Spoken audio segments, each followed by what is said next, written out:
Senhor presidente, senhoras e senhores, o assunto não poderia ser outro.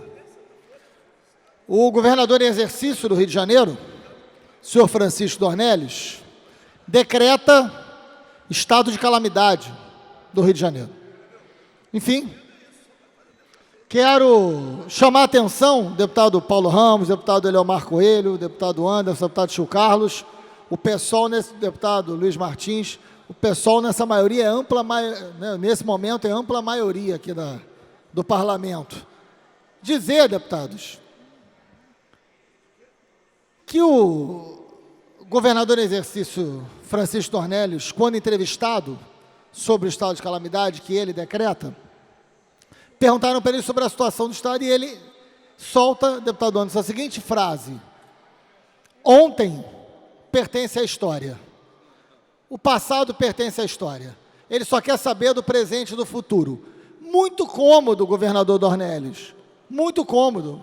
Vossa Excelência achar que o passado, nesse momento, deve ser esquecido. Porque talvez, se o senhor olhasse para o passado, o senhor ia ver o governador Sérgio Cabral em Paris, com o guardanapo da cabeça, do lado do Cavendish. Você ia ver, por exemplo, que a dívida do Estado, em 2007, quando o Cabral assume como governador, era de 50 bilhões. Hoje passa dos 110 bilhões.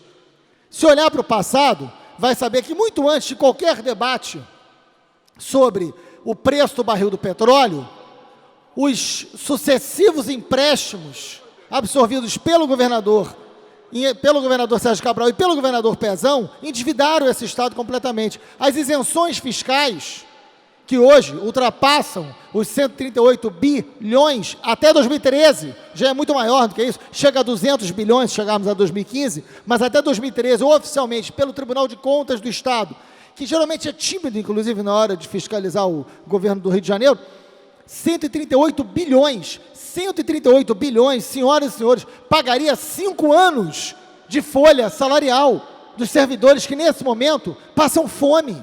5 anos de folha salarial paga, ativos e inativos, só com o valor das isenções fiscais, somente no governo do PMDB. Então é muito cômodo o governador em exercício, Francisco Dornelles, não querer olhar para trás. E aí alguns pontos importantes, presidente Sérgio Noel. Não é possível que a gente caia na lorota da calamidade. Primeiro, calamidade, por lei, é algo imprevisível, é algo que nos pega de surpresa. É uma chuva, uma tempestade, um furacão, qualquer coisa desse tipo, que você pode chamar de um estado de calamidade, porque nós fomos pegos de surpresa. Se tem algo que não aconteceu no Rio de Janeiro, foi o elemento surpresa. Todo mundo sabia que pela forma de governar do PMDB, chegaríamos a esse caos. Então não há o elemento surpresa, não há o elemento surpreendente no Rio de Janeiro. Sabíamos que com o endividamento do Estado, promovido pelo PMDB, não conseguiríamos pagar o salário dos servidores públicos. Era previsível, então não é uma calamidade. Tem um elemento decisivo, deputado Eleomar. O governador Dornelles, quando diz que está em estado de calamidade, ele quer, na verdade, contrair mais empréstimos sem qualquer fiscalização do Poder Legislativo. Ele quer fazer contratações sem a obrigação das licitações. É disso que ele está falando. E aí é muito curioso eu estar falando isso nesse momento, e não estava combinado, né, com os profissionais aqui do Estado pedindo controle, ética, transparência e controladoria já. É o que eles estão reivindicando hoje aqui, que é o caminho contrário que esse governador está fazendo. Porque quando ele fala em estado de calamidade, o que ele não quer é o controle, o que ele não quer é a transparência, para poder continuar endividando o Estado. Essa é a razão, e é importante que os senhores e senhoras saibam disso, essa é a razão da bancada do PSOL, boa parte dela está aqui, ter entrado hoje com um decreto legislativo para anular o decreto executivo e, ao mesmo tempo, estamos entrando na justiça para anular esse decreto. Por uma razão, não é que a gente não concorde que o governo precisa de recurso, concordamos, mas esse recurso tem que ser acompanhado de transparência. A caixa preta do Estado tem que ser aberta, porque senão o resultado disso, senhor Carlos, será pior. Ele vai aumentar o endividamento do Estado. Esse é um dos problemas. O que pagamos de juros hoje é mais do que investimos em saúde e educação. E essa dívida foi contraída baseada em quê? Qual é a transparência que temos para saber desse empréstimo? Nenhum. Foram cheques em brancos assinados por essa casa, por uma ampla maioria absolutamente irresponsável que esse governo sempre teve aqui no Legislativo. É disso que a gente está falando.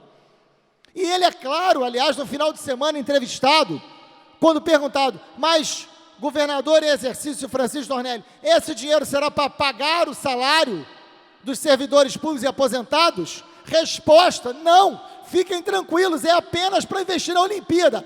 Como fiquem tranquilos, é apenas para investir na Olimpíada? Em que planeta vive o governador? Aliás, eu não sei qual é o nome do planeta, mas nesse planeta se come bem. Qual é o planeta que vive o governador, eu não sei, mas nesse planeta se come bem. Publicado no Diário Oficial, deputado Bruno Dauari, a lista do banquete de Babete, do banquete de Dornelles, né? Publicado aqui a lista do banquete, elementos para serem comprados para as refeições do governador em exercício. Deputado Paulo Ramos, Vossa Excelência, que vem de origem popular, assim como eu, já framboesa Vossa Excelência conhece, sem dúvida. Agora, arroz tipo arbóreo, negro e selvagem. Juro por Deus que nunca vi nada parecido. Não sei nem como é que é feito. Não sei nem de onde vem. Deputado Anderson, que é de uma terra onde a culinária é forte, não sei se conhece. Damasco seco e uva passa brancas. Salmão, robalo e dourado. Robalo faz sentido.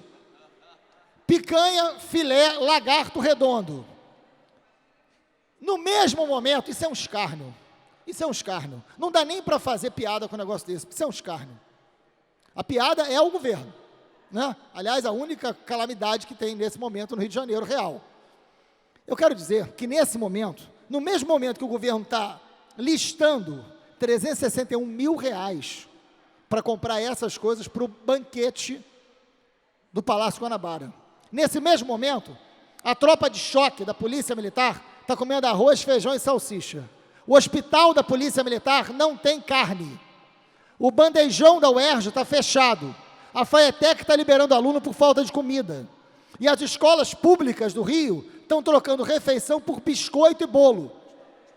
É nesse momento, com este quadro, que o governador está comprando framboesa, arroz selvagem, damasco seco e uva passa. Olha, sinceramente, não dá para comentar um negócio desse, senhores. E aí vem dizer que está uma calamidade e que precisa de dinheiro para não ter transparência com recurso público, para poder contratar sem licitação, para não ter controle do legislativo sobre o valor dos empréstimos, por causa da Olimpíada, justificando, na verdade, o metrô.